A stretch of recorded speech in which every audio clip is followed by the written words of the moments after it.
childhood up, we have had to conform to a certain social game. And so we're in a constant state of competition. This is the secret. You can't make a mistake. We should do a behind the scenes episode. Welcome everybody to Friends of Failure. I'm your host, Sam, and this is my co-host, Megan. Heyo. You already know what it is. It's myself and Megan today. We're gonna have a fun little recording session together. Oh yeah. Oh yeah. You know, life is good. I think there's a lot of ups and downs, which I think kind of gives meaning to life. I think if it was just like a boring constant of just content and happiness, it just wouldn't quite be the same. So here's to being grateful for the ups and downs. Beautiful way to put it. Yeah, and that's our episode. Everybody have a great day, right? No, dude, I've been enjoying my weekend. I've had some really good workouts, which is definitely a necessity for the old Samaruski. Yeah, kind of your thing. He needs those endorphins, man. And I'm just going to talk about myself in third person for the rest of the podcast. No. But I think that's been a pretty good highlight for me, is being able to kind of have a couple of legitimate focused in kind of workouts. So I've been riding high on that, and I think made some progress on little chores and tasks that I've been working on. So how are you doing? I am just killing it. Slay queen, Pride Month over here. Yeah, that's your whole weekend. You're like, that's all I've been doing.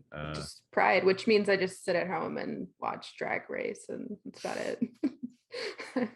For some reason, I pictured you like running on the freeway with like a Pride flag, like you're just full force. Next weekend. Yeah, you got it mixed up. Yeah, I to be honest, like I'm so small that if I had any large flag and I was running, if the wind picked up, I feel like, yeah, somehow it would turn into a cape, and then it would like just lift me up into the air. That would look glorious though, like just gay ascension into everybody's celebrating, but I'm literally screaming for help as I'm being blown off into the horizon.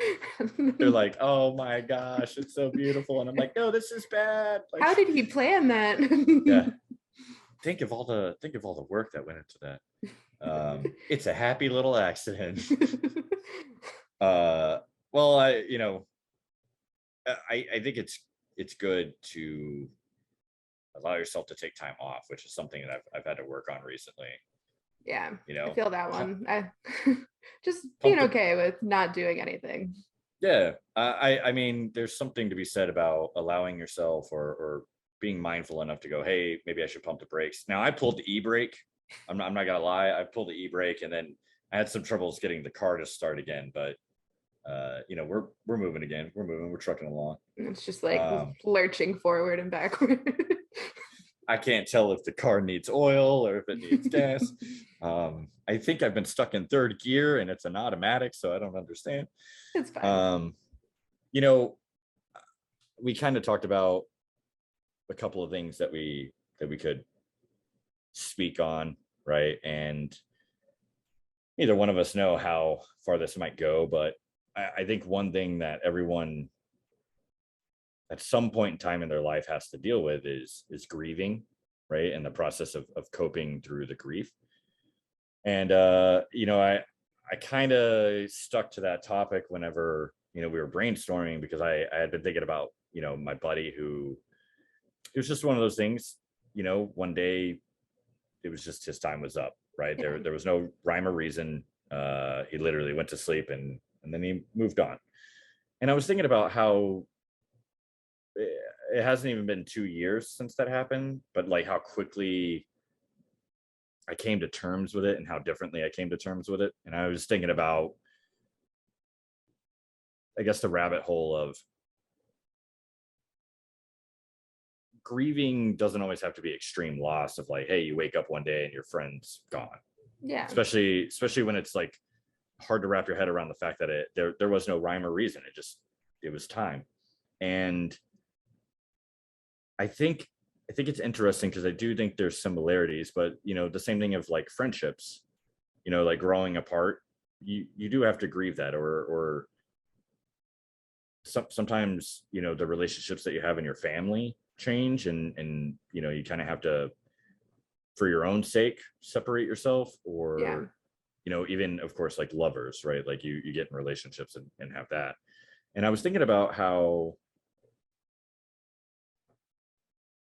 it's all kind of relative, because the way that I used to have to deal with grieving when I was a kid and someone would pass away is I just knew people were gone and everyone was crying around me and it was just sad.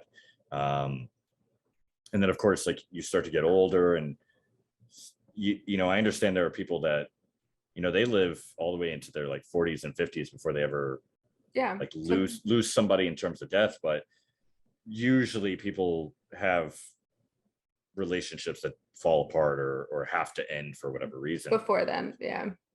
And so I was thinking about how, well, I'm just going to use his name. I was thinking about how, my buddy Kyle, he passed away, and it was such like a blindsided situation that it felt traumatic, because I mean, it felt like a freight train, and it was so intense and so out of the norm from other deaths that I had to deal with, that it changed how I felt about the way I grieved for other people that I've lost, right? Because you lose people to tragedy of cancer, and that's gonna make you feel a certain way. Unfortunately, people take their lives, and I've seen that a few times, and there's this whole spectrum of emotion that can be felt so differently, right? Like if we just want to talk about being sad, you can be sad and then it turns into depression, and that's a whole different concept of sadness, right? Like now it's like it's an issue. And so I was thinking about how that applies with relationships, like friendships, where you end up losing a friend that you never imagined you would lose, and how it changes how you felt about all the friends you lost before. And I think it's really weird because, and maybe you would agree, maybe you wouldn't, but it's all pretty similar, right? Where depending on where you are in your life and what you're doing, it's going to affect you differently. Yeah.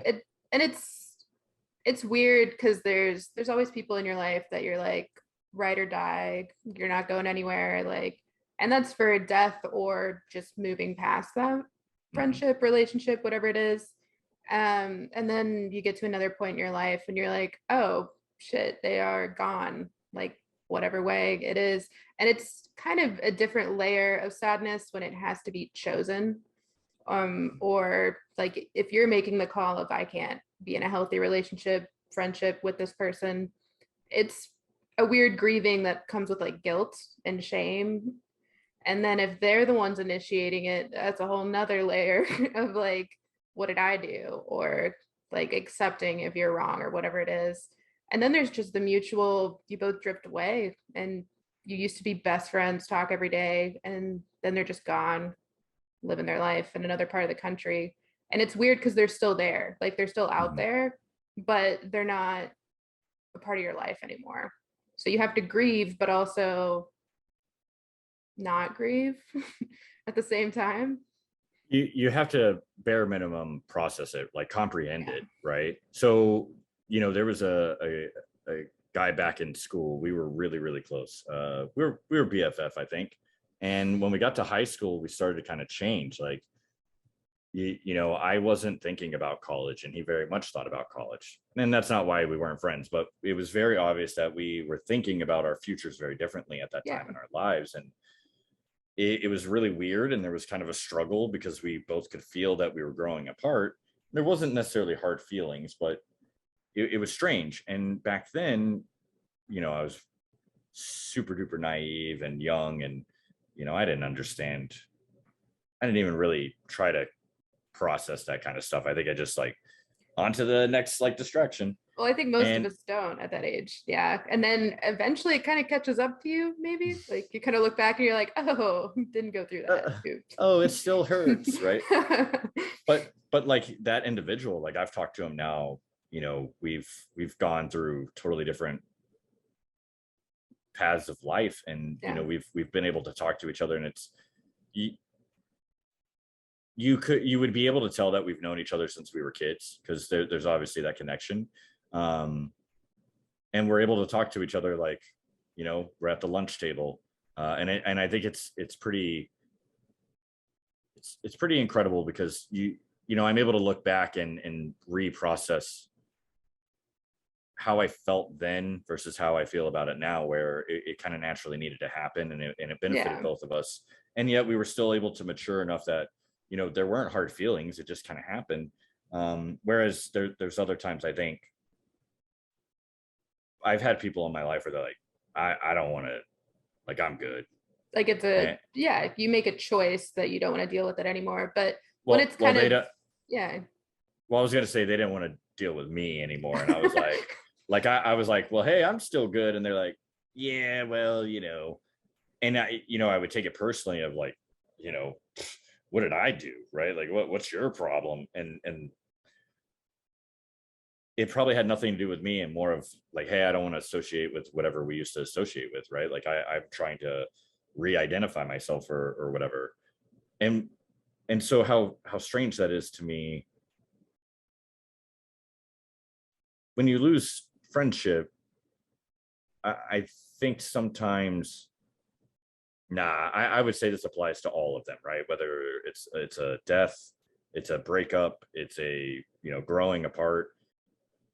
There's levels to trying to understand it, right? So where I was like, because you had asked the question of like, okay, well, you know, there is no protocol for like how you're supposed to grieve, and I was like, but yeah. I would say it's a process of failure every time.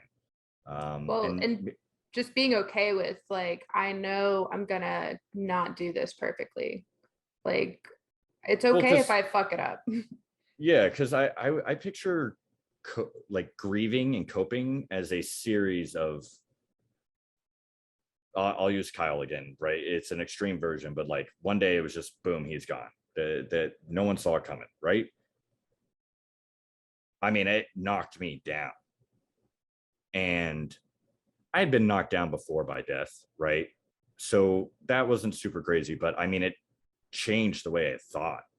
I mean, that day moving forward, I did not think about certain things the same way anymore, and I never will.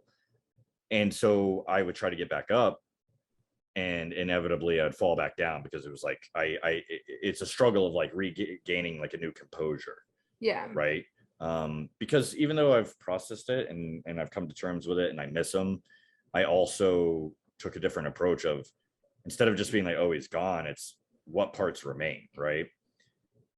And yet it still took me quite a while. I mean, solid 6 months of reminding myself of like, hey, this is coming in waves, dude.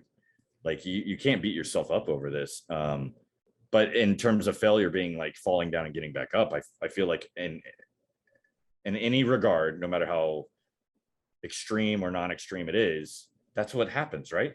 Yeah. Like you're grieving. Well, and a new thing that I've been trying to accept and kind of learn from is that grief is not something you just go through and you're done. It is for life.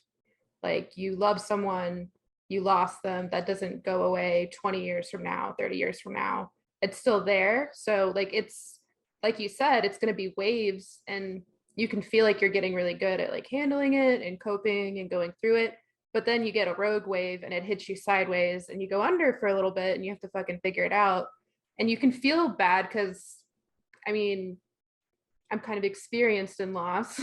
I've lost a few people, like not to brag, but you feel like, oh, I should be able to do this by now. Like I should know how to handle this. And like, for some reason, the automatic thing for me is just beating myself up of like, why are you still taking it this hard or to this level after it's been X amount of years or whatever it is?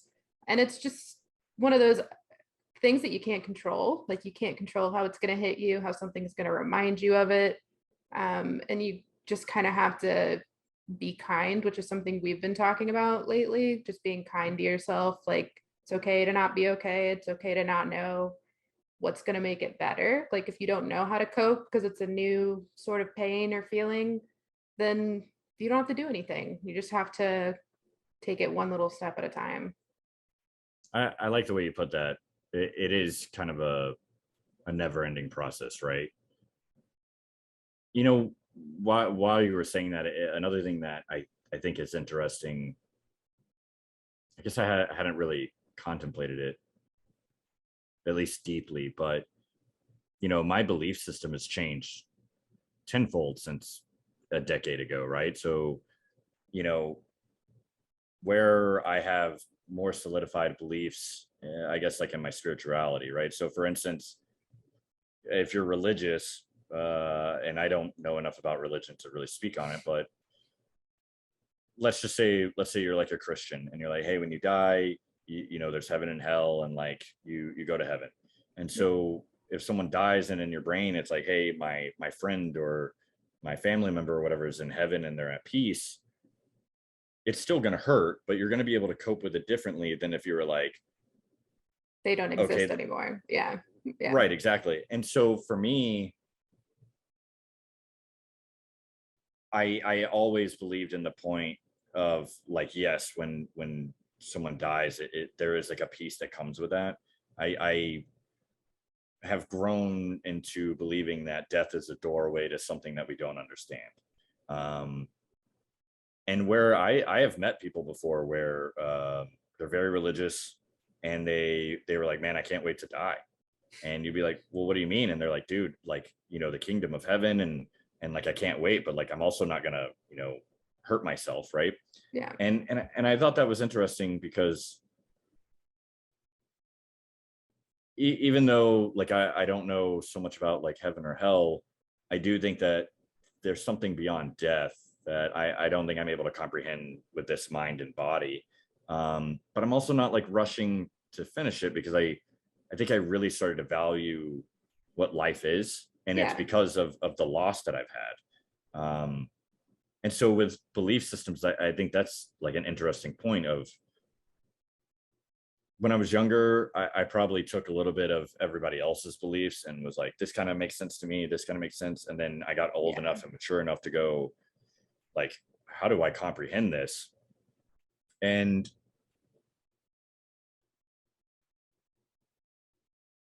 one of the things of failure that's interesting is if you're trying to grow as a person,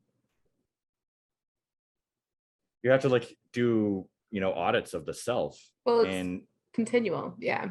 yeah. And so like the ego kind of happens. Like I feel like I have to deal with my ego a lot more now because I like stare at it all the time of, hey man, like you get me in some weird feelings and emotions because you're like, well, do you know who I am? And I'm like, I don't, Mr. Ego, whatever this is. But maybe that doesn't really apply to like the death aspect, but like relationships, like friends or lovers, where it doesn't matter if you're the one instigating it or it's instigated and like they break up with you or they move on. It's like your loss or like whatever your problem is. The more that I kind of catch myself not having that, where it doesn't have to be a blame somebody game. Because I mean, I even had that issue with, a couple of the individuals that took their lives, where I had to go the route of, I tried to cope with it with anger because I was like, how could you do this? Like, this is your fault. And it's a I didn't do natural this. part of it. It feels really wrong when you're in it, but is literally a stage of grief. And kind of to go to the point of at different areas in your life, you handle it differently, obviously. So like when I had 3 people die when I was 21, I handled that completely different than this year when my grandmother passed. So back then it was repression. I don't want to talk about it. I don't want to feel it. Just numb it out. Don't deal with it. So in some ways, like I've learned from that. I know not to do that now. That's not great. Doesn't help. It comes out eventually. But into that same effect, like I can use that experience to help me in this one, but it's different. So I still have to learn and adapt and figure out how to handle it in a whole nother way, because your beliefs change a lot. And that's well over a decade. I'm trying to do the math. No, it's not a decade yet. I'm not that old. But Yeah, I was about to say something, but I was like, hey, you know what? I'm like, I'm not 30 yet. What's wrong with me? I I'm can't. like, I can't do time math is right now. relative. You just make it up as you go. I just You, feel 31 in here. yeah, you identify as a 45-year-old woman. I'm like, okay. But to your point of like spirituality, when I was 21, I very much was not religious, but like also had no idea what I believe happens when people die. So that just spins you in a different way. And I'm not going to say I've solved it now, but I'm more comfortable with how I feel about it. Like there's been a lot of work, a lot of therapy, kind of talking through that. So it's not as scary and it's not as tail spinny, to put it that way. Like it Yeah. doesn't make me spiral of like, oh, I don't know where they go, and that's terrifying. So it's The like existential crisis aspect of it. yeah. Well, you know, and I always thought that maybe I would experience existential crisis. Like I remember what it was like for my parents, right? Of the moment of like I don't have any grandparents. And so I noticed probably earlier than I would have wanted to, I noticed that it was like, hey, there's going to be a moment where I don't have my parents. And it was kind of like, well, how are you supposed to deal with that? Like, obviously it's going to be sad, but then it wasn't so much me sitting there, you know, I was like a teenager, I guess, of going like, what am I going to do when I don't have my parents? It was more of, I'm going to be next. And as I got older, and of course, you know, again, dealing with life and death and, you know, loss in general, there's nothing saying that they're going to go before me. And I was like, so it doesn't matter. Like I'm going to have to deal with it when I get there. But a part of that is also, you know, as you change and you grow, and like we said, our beliefs change, you know, my focus is that, you know, when someone dies, it's normal to be sad. It's going to happen. But being sad isn't a bad thing. Like it doesn't have to be a good or bad thing. It is what it is. It's you feel sorrow because of loss, and you have to comprehend it, cope with it. And that's a strange thing in itself for me, to be able to sit there and go, hey, you don't have to do it the way the TV and the songs and everything tells you how to do it. I mean, I am classic example of, especially, you know, let's say 10 years ago and before. No, let's just say like a year ago. No, when you feel angry, it feels good to listen to angry music because it kind of reiterates like, hey, you know, I'm not alone. Like lethargic, like it makes you go, oh, someone else, yeah, they get it. Yeah. If I'm happy, I'm not going to listen to the song I'm happy because they played it too many times and it's now a nightmare song for me. But I want to listen to happy music, right? And it's the same thing. Like you go through a breakup, you listen to breakup songs. You lose somebody, you listen to. I've done that a little bit, right? Because I do think that you can utilize that as a tool of let it get out. Yeah. Lean into the emotion and allow yourself to let things surface. I had even a best side note. I had a friend that lived with us for a little bit, and she really leaned into stuff like that. Maybe too much, but like it worked.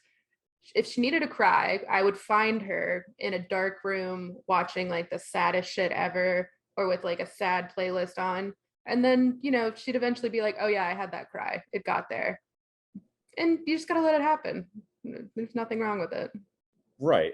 I mean, you feel better. Yeah. We all know what kind of triggers it. Like I could tell you 3 movies right now that if I went and turned them on, I'd fucking cry. It's just gonna happen. Yeah. But I also am in a weird spot in my life where I'm dealing with, it doesn't matter how amazing your childhood was, every single kid has a trauma from the like original paradigm developing, right? It's just it's a part of being in the trenches of life. Like that's how you grow, right? Yeah. You're going to get knocked around, and you know, something that would really mess you up might not mess me up at all, or something that, you know, it's all again relative to your experience, but being able to sit with emotions and observe them, and not necessarily just react, right? Like I'm not saying don't cry or whatever, but being able to observe it and kind of analyze the depth of that emotion. Because, you know, when Kyle passed away, a freight train blindsided me. I lost a dear friend, which felt like for no reason. Yeah. And a part of that pain, I mean, there were things that had nothing to do with him dying that were sitting there, and they were triggered and just festering in it. And it was a part of the process of coping with him being gone that like made me deal with other buried emotions. And so leaning into it, I think, can be very beneficial. But I think it goes back to the whole, when you shift your mindset from being about the destination, which no matter what your destination is, once you get there, you're going to have another destination.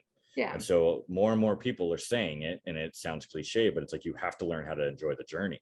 And a part of that is when things are down, you don't have to be, you know, false positivity about it. Yeah. But you can appreciate the living experience. Yeah. And I think, at least from my vibe, people are getting more comfortable with not forcing positivity. Because in the past, like when I experienced the initial losses, it was, this happened for a reason. It like all happened for a reason.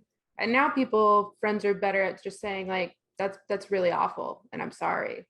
And like, that's it. That's all you got to say. Like, it doesn't have to be, this is a good thing that like you've lost this person, or this friendship has ended, or this relationship has ended. Like, you're going to spin it and be just fine, kid. You can just be like, that's really terrible.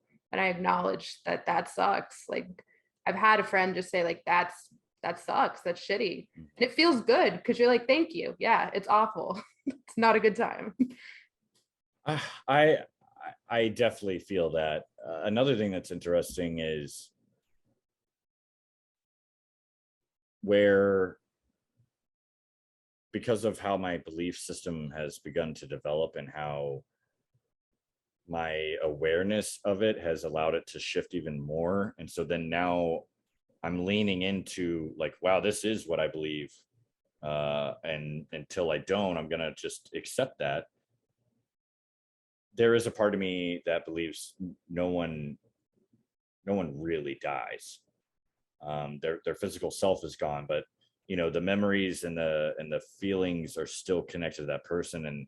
And as much as I felt like I lost a part of me, I'm still holding on to parts of people that have left. And so I've had people, obviously, if I'm like, hey, blah, blah, blah, and they're like, oh yeah, what about so-and-so? And I'll be like, hey, obviously you didn't know so-and-so like took their life. I'm not going to be like, hey, no one ever really dies. Like, it is awful, right? Well, and the beauty is like, you have your belief, that's not wrong, and they have theirs and how they're going to take it in, and that's not wrong right. either. There is no handbook for like how it's, because we can't prove after death. And also a belief is just that, like, it is the truest thing to you. So that's, you can't fail at that. You can, yeah. So I brought that up because there are times where like, if I'm talking to someone and like Kyle gets brought up, I had the intention of like, I need to comprehend it. I need to understand it, because I'm not going to taint all the memories I have of him with boohoo, like I don't get to have my friend anymore. It was like, nope, like I got the time that I got. I'm grateful for it, and I'm going to cherish it. And that's when I had to acknowledge that whole thing of, I don't really think anyone dies. It's the vessel that goes away. And so there would be times where it's like, well, you know, and again, you're right, it's a belief. So like for people, death in general is just awful. It doesn't matter how they went. You know, it could be like the perfect experience of like dying or a breakup or whatever. And it would still be like awful in their eyes. But I would say stuff like, I was like, hey, you know, I appreciate it, but like, I don't look at it as a bad thing. Like, I still feel like he resonates here with his friends and family. So it's not like a sad thing to me anymore. And that's like a weird thing, right? Because I have an issue for my own reasons of like, if you say sorry all the time and the actions never change, then you weren't ever really sorry. Yeah. And so it's a kind of an automatic placeholder of trying to have acknowledgement, which is good, right? Like if you did someone wrong, or you're in an argument, or you find out someone died, you're like, hey, I'm sorry. Like, I wish you didn't have to go through this. But I've along the way just kind of developed this callousness where I was like, it doesn't mean anything. It's just words. And unless I give it meaning. And so where I think I started to struggle of, hey, you know, I lost a friend, or hey, I'm going through a breakup. And even though those things are tough, it's like, hey, I don't want you to feel bad. Like, Well, it's just a part of life. my problem was for a while is I don't like pity. Like I do not, Right. I'm not comfortable around it. I don't want people to pity me. And that was something that like I cut off by just not telling people. Like either I wouldn't tell them that I lost somebody, or I just wouldn't tell them how it was affecting me or something like that. And yeah, that worked for a little bit, but like it obviously did not help other things. Like you do need to be honest with people on those kinds of things. Yeah. And it's a projection too. Like they're probably not trying to pity you and go, oh, poor you. They're literally, if you're talking to them about it, they're trying to help you and they don't know how. So they're doing the best that they can. So I've been working on that and trying not to project my shit of feeling strong and like, I don't know, not feeling weak or pitied or vulnerable, and just being like, it's whatever. Like I'll let it come as it is. They can say they're sorry for how things have happened, or how that's unfortunate, or however they want to give their support. I'll just know that it's their form of support. It may not be the way I prefer to get it, but that's okay. Like there's nothing wrong with that either. And I think that's how it should be, because it's like paying respects, you know, of like, hey, I'm acknowledging. Yeah. But it's also really weird too, because you don't have to go through life growing. You don't. I mean, there are people that I've known who, you know, way older than I am, and they're the same as they were, Yeah. you know, when they were 30, and it's, you know, now they're 60, right? Or you know, whatever. And everyone's on their own journey. Like you don't have to use this life to like better yourself or work on yourself, because it's a almost mind-numbing task sometimes, because it's hard to fathom. But I think that's another thing too, is that especially when I was younger, I would go into victim mode. You know what I mean? And I'd be like, oh, like someone died, like my whole life sucks. And I would want people to like acknowledge that. Now I'm like, hey, you know, you don't have to feel bad, but I appreciate your acknowledgement. And so one thing that's interesting is how your viewpoint changes on what is friendship. Yeah. What is family? And for some people, family is blood. Like if you're my blood, you're my family. For some of us, you know, it's Fast and Furious, you know, family, you know, I chose my family, right? Yeah. This Mustang over here, it's my brother. This, you know, and so as I've worked on myself, or tried to work on myself, and, you know, this is like a forever thing, I have come to terms with identifying, like, how do I want to deal with these things? And then being okay with dealing with it that way. Because I think there were some things that have happened to me in terms of loss where I was just desperate for someone to give me the answer. Yeah. I mean, when you can't figure it out yourself, you look to others, and then they don't know how to specifically help you. Like no one can solve what's going on in your head. Even if you go to a therapist and they're like guiding you through some of it, you got to do the work. Like at the end And of the that's day. what I was going to say is I used to always look for and there's nothing wrong with like getting input, but I was never ever sitting with myself and having the conversation of, well, how do you want to deal with it, man? Because I think my autopilot was, Don't deal with it. Yeah. yeah, So it was like avoid it, mhm. or what is it, like disassociate or whatever. Yeah, that's a good one. Like, yeah, Classic. like nobody ever died, and they're like, what? And they're like, Well, yep, still lives on the corner of X and Y, and they're like, okie dokie. Everyone take note, like we no longer drive past the corner of X and Y. don't take Sam over there. Yeah, he's set in his ways. And I think, where I started to address one of my biggest issues in my 20s is that my highs were really high, my lows were really low, and sometimes there was no control. And it would be, someone dies, so I try to disassociate, and I am able to get myself to go to a place where it's like everything's fine and like whatever, but then what goes up has to come down. Yeah. And so relationships in general, and the loss of relationship, however that happens, taught that to myself of, it's good to have highs and it's good to have lows, but you have to learn how to keep it more towards the balance aspect of it, because when you start changing, because you're developing yourself and you're doing a lot more internal work, I mean, your highs can get way higher than any drug could get you to, because you start finding actual peace, but your lows are going to change differently.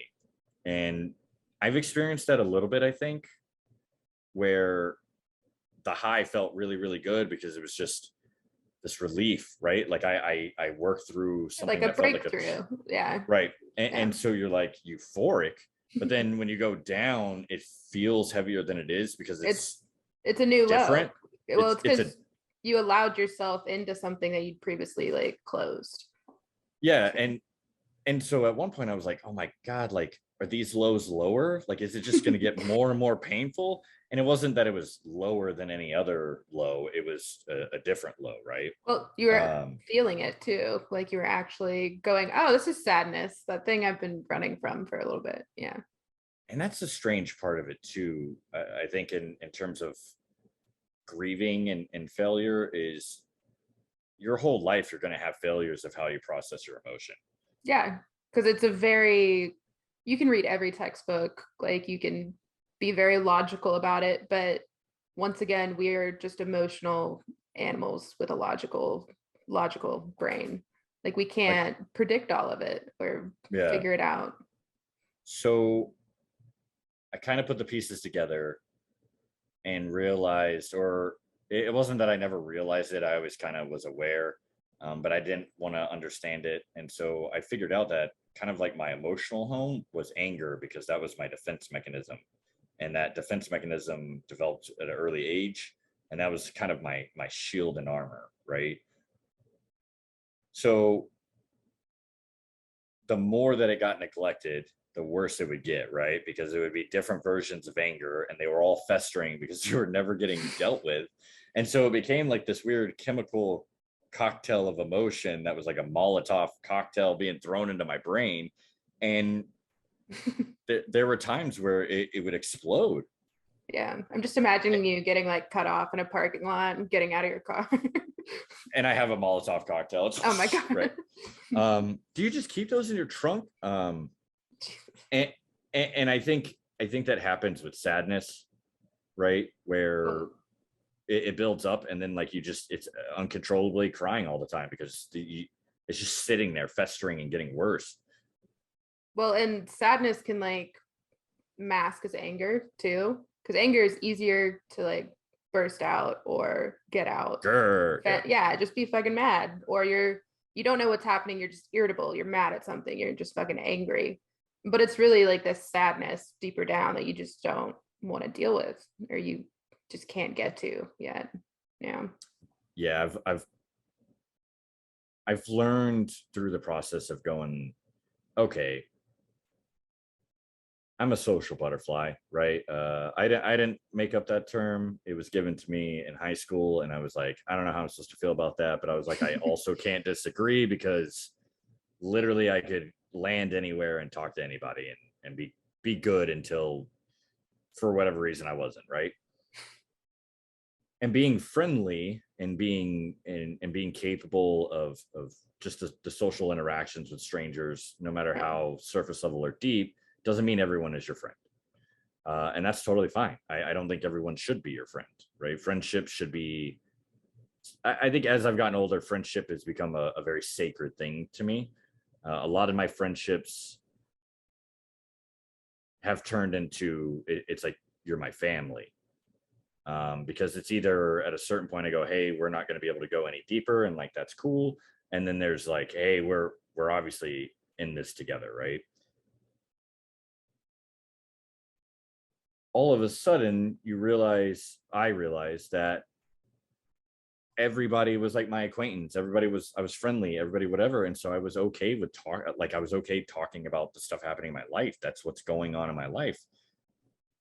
I think it was me trying to be authentic of, this is what I'm going through. Yeah. But one thing that was interesting is, it's almost like you burden some people, because you're like, oh man, like I'm dealing with a lot. I'm dealing with a loss, and they're like, hey man, I'm a cashier at Kroger. Like, I don't know you. Like, I don't need to know about you being naked in the shower crying, bro. Like, what the fuck? And you know what I mean? And so, like, even your acquaintances that, you know each other, you have a rapport, you don't have to unload it on everyone. There's a difference between like authenticity, like that's a great thing to be, but you don't owe everyone those deeper things. Like, they don't Right. have to hear it. And I feel the same thing of just like realizing I get to choose who gets the privilege of like hearing that stuff and talking to me about it. And like, maybe they know about something bad that's happened, an acquaintance does, and they ask me about it. I don't have to be fully truthful about it. I don't have to go, oh yeah, that really, had me on the floor for a few days. I can just be Right. like, no, it's fine. Thanks, Janet. Like, or that's it. yeah, like Yeah. you don't always have to be fully transparent. And I was one of Yeah. those people that, like, I always joke, like, I'd be a horrible poker player, not only because of the reflective glasses showing my cards, but the fact that I can't lie. Like, it just shows on my face. But there's a difference between not expressing every single detail, right? Like, you can just be like, Yeah. hey, yes, this happened, and yeah, it sucked. And for the most part, I think that's as far as most people want to go. Which is kind of good, because if everybody was like, all right, let's go all the way, I mean, we would all be exhausted all the time, like emotionally depleted. Because it is draining. And like, that's one thing that I more recently have been realizing, is that I was explaining like things that have happened and giving, that full energy to people, and then being exhausted at the fucking end of it, or at the end of the day, or doing it like too many times in one day, like explaining it to a friend at lunch, and then like going out with people at night, and like, oh God, I have to tell this story or this thing I'm going through to you too. And then just being fucking done. Like, and realizing I don't have to do that. I can even just say, I don't have the energy to explain that right now. I'd like to talk to you about it later. Like, you can set boundaries that are realistic, and no one's going to be like, if they're a dick about that, then they're truly a dick. Like, could you imagine you go to a friend and you're like, I don't want to talk about that right now, it's really painful. And they're like, well, I think you're gonna tell me exactly about that. And I mean, even if it wasn't like from the place of like being a dick, and it's just like, they don't have, maybe they don't have the refrain of their curiosity being like, no man, we need to know now, like, give me the juicy details. And I'm like, are you heating up popcorn? And they're like, every detail, I want to know Like, your God pain damn and it. suffering. Well, and like realizing friends have different boundaries too. And if you hit a snag on those boundaries, that has to be a conversation at some point. Because well, boundaries would be, dude, if we get like the right guest, I feel like we should have like a whole hour about boundaries, because I think subconsciously, I think I had boundaries, but now that I mindfully am like, this is important and this needs to be in place. One, if you've like been around people your whole life and then all of a sudden you change and you start doing boundaries, it doesn't fly well with some people. But even crazier is you identify like, oh, I didn't really have boundaries or intentional boundaries, and then you go, I feel like you're calling me out right now. No, but like you'll be like, hey, maybe I had some boundaries, but like I want to have intentional boundaries, and the people that are around you don't have. Yeah. Or it's not like a concern to them about having boundaries, and they're like, dude, what's your deal? Yeah. And you're like, I'm trying to be healthy. I think it's hard. Like it's a hard reset you have to do on friendships, relationships, even family. Like just going, okay, this is a wall now, and you're not allowed to cross it. And they'll just be like, what the fuck? And eventually it works out. Like who's gonna deal with the wall, who's not. Like I mean, I've had to move on because it was like, hey, boundary. And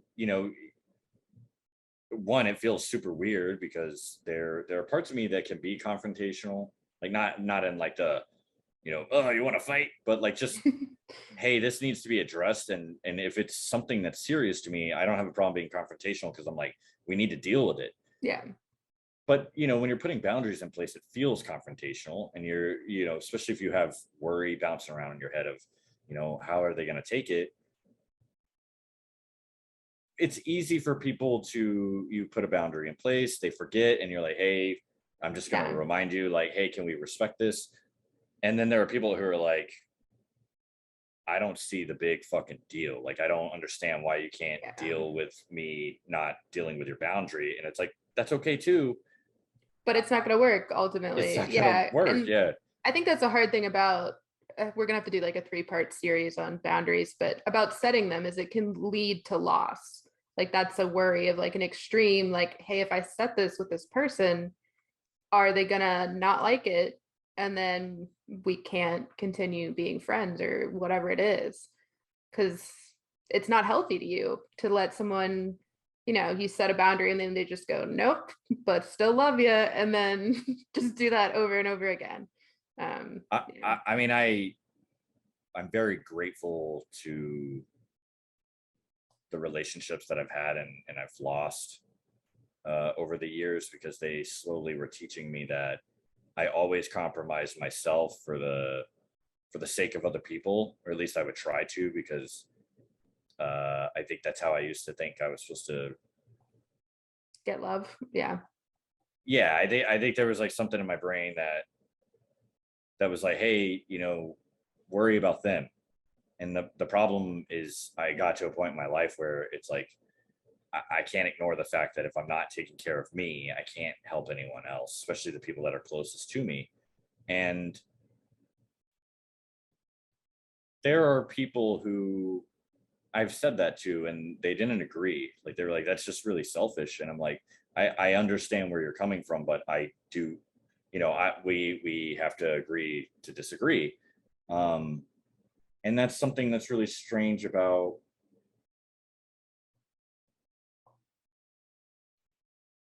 as you lean into your truth and you really start paying attention to the audits that you do on yourself and what you believe in and what is important, like boundaries, things are going to change. But it's not that anyone did anything wrong. It's that people grow and they shapeshift and they become, and nothing is permanent. So it doesn't have to be like all in your face, like, this is who I am, like, and deal with it, right? You don't have to go around burning bridges, but it's okay to learn when it's necessary to like move on. Like, death is even one of those things where there are people who they have a traumatic loss and they hold on to it in the negative connotation of like, I can't believe they died. Why did this happen to me? They never got through the grieving process. And again, I agree with what you said before. I don't think it ever ends. There's always going to be the fragments of it. But there's a difference between working through and processing each time, coping and just shutting it off or being stuck at a place in time. Like, I know what you're talking about, of that person that's just stuck in that after loss period forever. Yeah. And dude, I've seen people go through death and they have like almost PTSD. Like they're watching a movie and someone dies in the movie, and all of a sudden, like, they're not okay because they're stuck in that moment of like they lost someone. I mean, it's all very real, you know, because it's your experience, and it's the no matter how hard I try, I guess I don't try as much anymore, but I did. I mean, I would do my damnedest to just try and try and try to be like, I want to convey myself to someone so they're like, oh my God, like I know who you are. Yeah.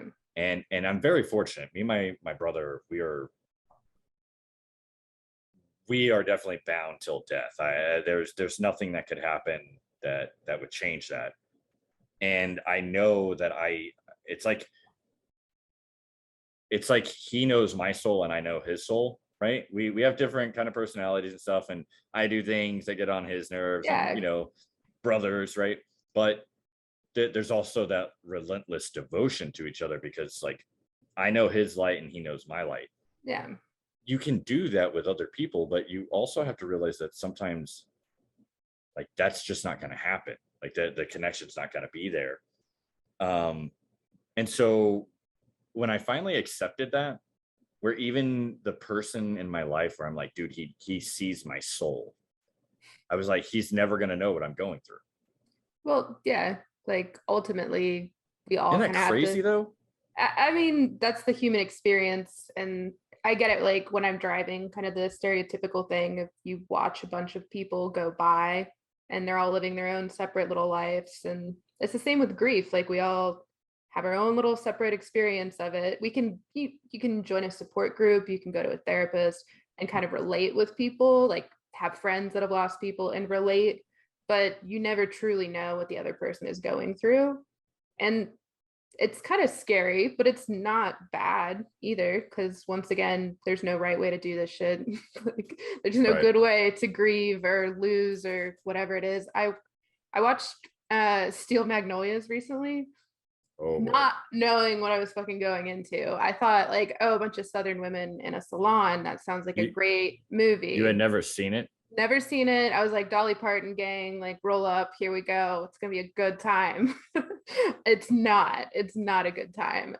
There's a death, obviously, and the end of it, they're all in the graveyard, like the group of women, minus whoever died. I'll leave that mystery up to y'all about the I don't know, 30-year-old movie at this point. But but the, the woman who's lost someone is kind of losing it. She's like, I don't know what to do. Like, I don't know how to, like, how to process this.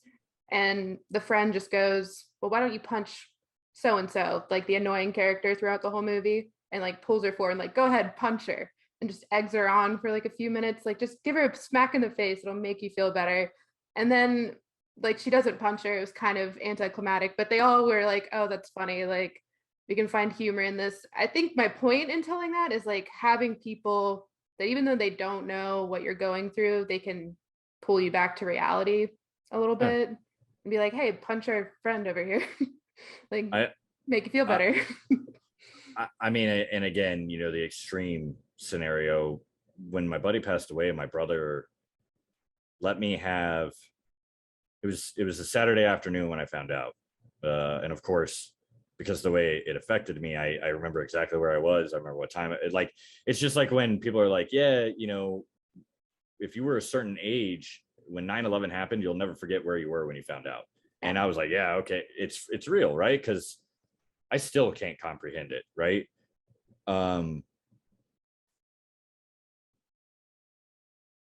I totally just lost my train of thought because I brought up 9/11. Jesus Christ. You Um, out traumaed your trauma. You were talking about how your brother allowed you, I'm assuming, oh, like so a so day. it was the afternoon, you know, obviously I was like hysterical, but I was like, the first thing I needed to do is I need to let my brother know, like, hey, this has happened and I'm gonna have to deal with it. And it was like you know, Roger that, like, you know, where are you? And I was driving and he was like, you probably should pull over. And I was like, I'm not gonna do that, right? And he was like, well, I tried. But he gave me like that initial night, and I secluded myself, and I like just dealt with it, sort of, I guess. Like I was just a mess. But then he insisted, the next day of like, hey, you need to Yeah. come over. And his whole thing was like, I got to make sure he eats, and I got to make sure he gets water.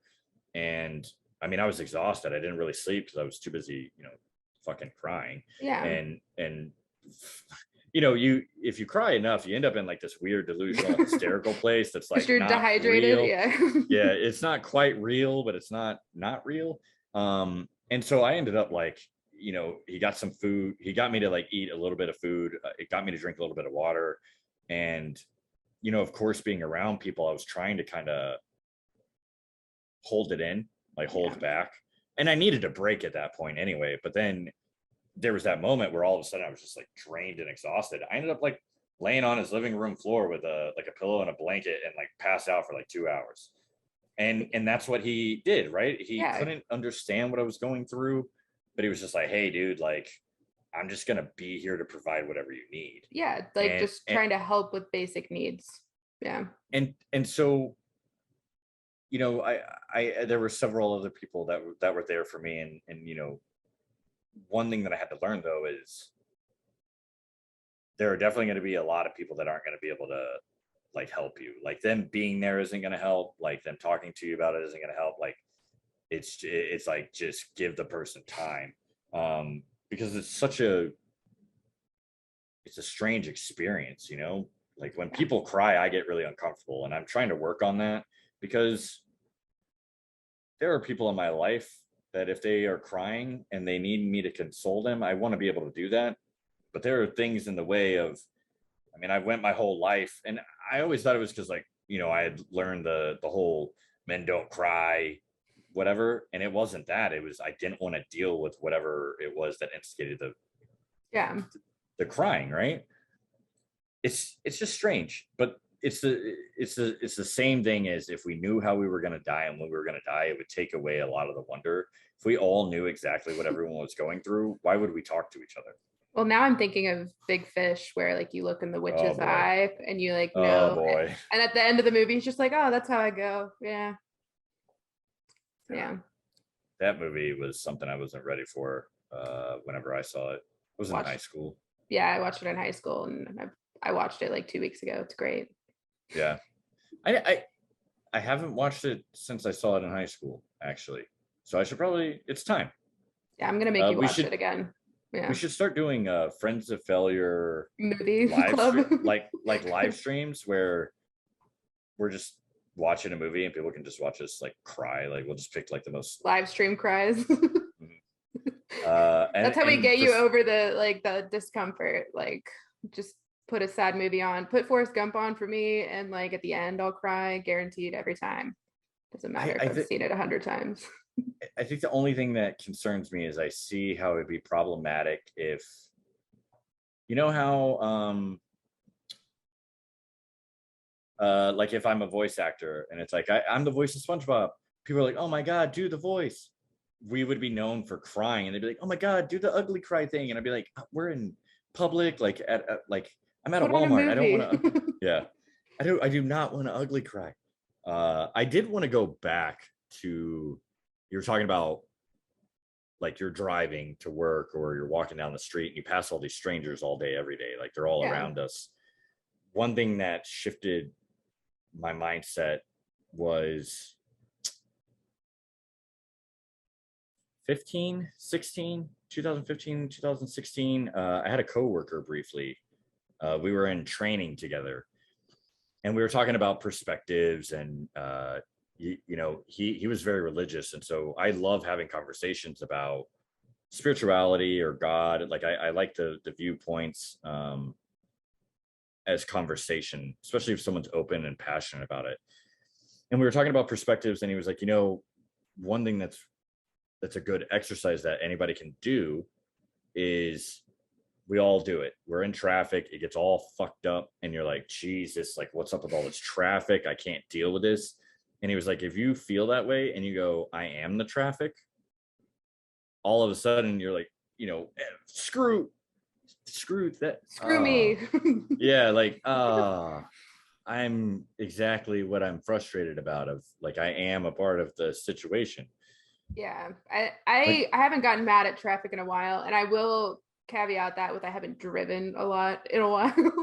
COVID, thank you. But also when I get into traffic now, I'm like, okay, this is just part of it. Like I'm not gonna get there any sooner if I get really fucking mad. mhm. So I'm gonna be late. And normally it's like an arbitrary time I gotta be somewhere. And it doesn't matter. Like I'm gonna forget about it in a few days. uh, I had to deal with a lot of things. Like, I joke about it all the time now because it baffles me.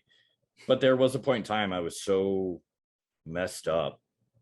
There was a lot of turbulence and a lot of everything was still pretty much undealt with, is how I would put it. I was like in a really, really bad place. I would get so angry about red lights. I felt like I hit every single red light all the time, all the time. The world's out to Um, get me with these red lights. Yeah.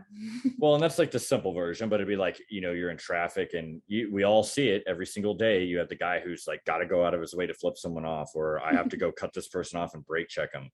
It has nothing to do with like you and your driving. It's those people are dealing with an internal turbulence, and they're exploding in any way that they feel is okay to react. Yeah.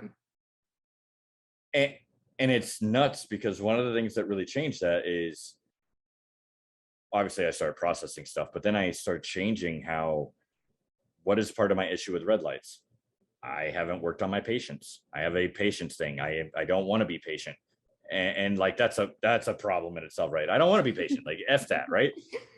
But then when I started listening to audiobooks in the car, I don't care how long it takes me to get to where I'm going because I'm paying attention and I'm driving. But I'm at a red light, it's great because I can just sit there and listen to the book, Yeah. right? Or I can listen to the podcast, or I can, whatever. I think that's another thing is I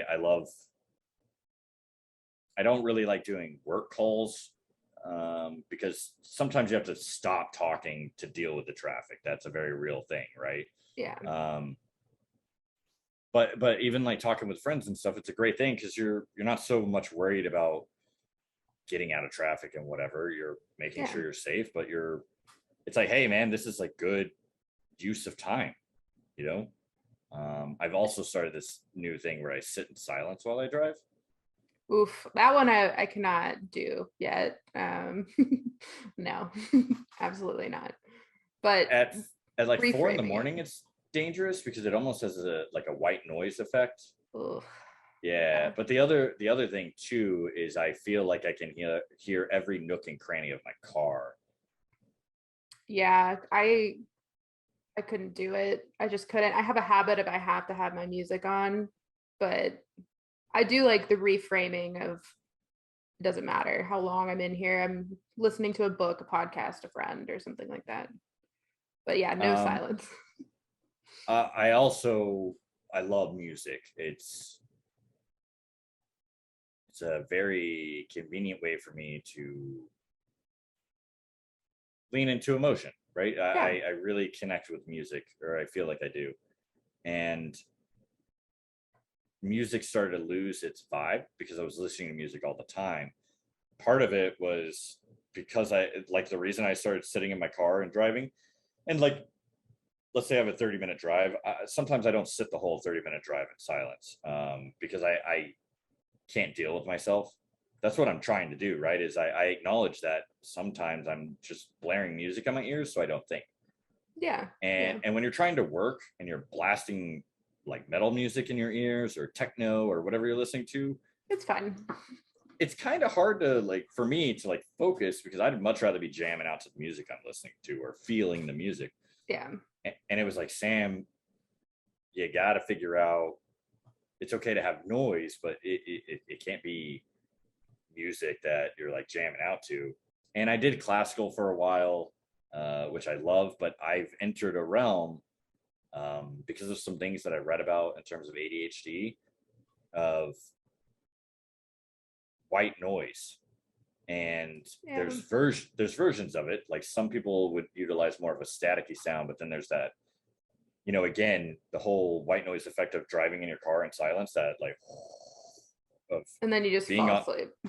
yeah, blackout. And so using noise canceling headphones with no noise is actually super duper effective, more so than I had imagined. But then adding that white noise, I don't know. I feel like I'm gonna change a lot of things just from shifting, the frame, like the mental Yeah, frame. just reframing it. I like that. I think it's a good way to put it. Just get that as a forearm tattoo. Just reframing it. Just reframe from being a dick. Please and thank you. So we definitely are out of time. Oh God, yeah. I mean, in all reality, we could go as long as we want and do whatever we want because there are no rules. There's only consequences, people. And this is our show. Yep. Welcome to There Are No Rules and Everyone Loses. Wait. It'll be interesting to go back and re-listen to this because I'm curious how it felt good talking about it, but I wonder if I'm going to go back and listen to it and be like, what? There's just 30 minutes in the middle where you're crying and you didn't even realize. I'm watching the video and I'm like, when did I put on mascara and how did it get all over me? My white shirt is just drenched in black from all the, like, how much mascara did I wear? Well, that was fun. I enjoyed it. It's quite fun. You know what time it is, though? I don't. I'm not sure. It's Megan's Corner. Oh. God, we need to get you we need to do it like the old school Mr. Rogers, where he would go and then he had all those puppets and I walk over casually, put on a cardigan. Cardigan, yeah. Yeah, it could be done. It needs to be kind of a cutesy puppet, but it's obviously been roughed up by life. It's a little I'm imagining what is it, lamb chop? You remember that puppet thing? That, but battered mascara once again, and running lipstick, just there's bald spots from ripping out the wool from, because lamb chop was a lamb, right? I mean, yeah, that was I guess that was a given, huh? Context clues. I always thought lamb chop was a horse. Why did you think that? I don't know. It was a puppet. Is it really anything, right? Yeah, just fucked up my childhood there with that one. But yeah, welcome to Megan's Corner. We're on most social media, doing our thing at Friends of Failure, and then send us an email about your failure stories. friendsoffailurepodcast@gmail.com. I don't know. Do what you want to do. That's about right. Hey, there are no rules, but there are consequences. Yeah, there are some rules to that inbox. Nothing illegal, nothing illicit, unless Dude, if we get to a point as a podcast that we have to have a disclaimer on the podcast of that's a goal. I hope we do, actually. Yeah. Hey, I appreciate it, but I don't need to see your genitals. So that's not what the inbox is for. We're not going to share that. Stop sending. Just because you label the email, "This is my failure," and then send us a picture, doesn't mean that we're going to. That is, yeah. Be kind to yourself. Dark. We're gonna switch that around. Be kind. Don't send not nudes, and then it's here's my failure, and it's your nudes. I think this is the first episode where I was like, obviously we aren't talking about stuff that I think kids should be sitting there listening to our podcast, but this is the first episode where I'm like, all right, I'm going to put a disclaimer for the one line that I said about an email titled "This is my failure," right? Well,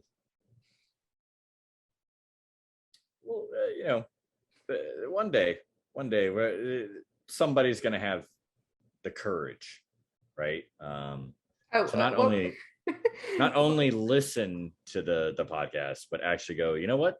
This provoked thought, and I'm going to share it. We were talking earlier about how people kind of in a condescending way go, "Oh, you're so brave, so confident." It's kind of like that. Oh, he's so brave. He just went and sent it, didn't he? Wow. It's a blank email from some no, like we don't know who it is. It's just our first email, blank. No, it would be blank, but it has like the auto-populated, like this is who I am, here's my cell phone number, here are my office hours, right? Perfect. Can't wait. Somebody's gonna do it. Yeah. Have to get a new inbox.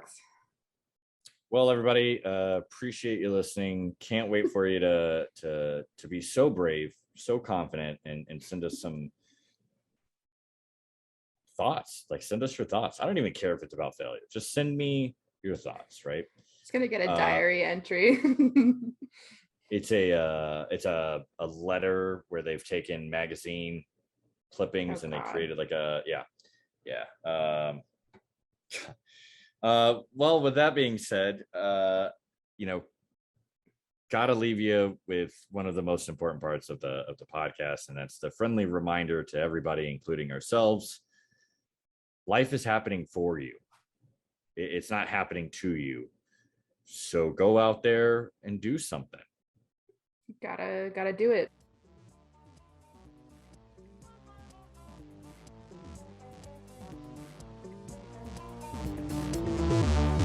If it's not I'm stronger than you, it's I'm wiser than you, I'm more loving than you, I'm more tolerant than you, I'm more sophisticated than you. It doesn't matter what it is, but this constant competition is going on. This is the secret.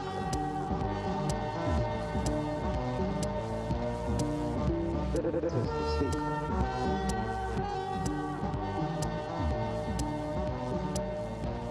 You can't make a mistake.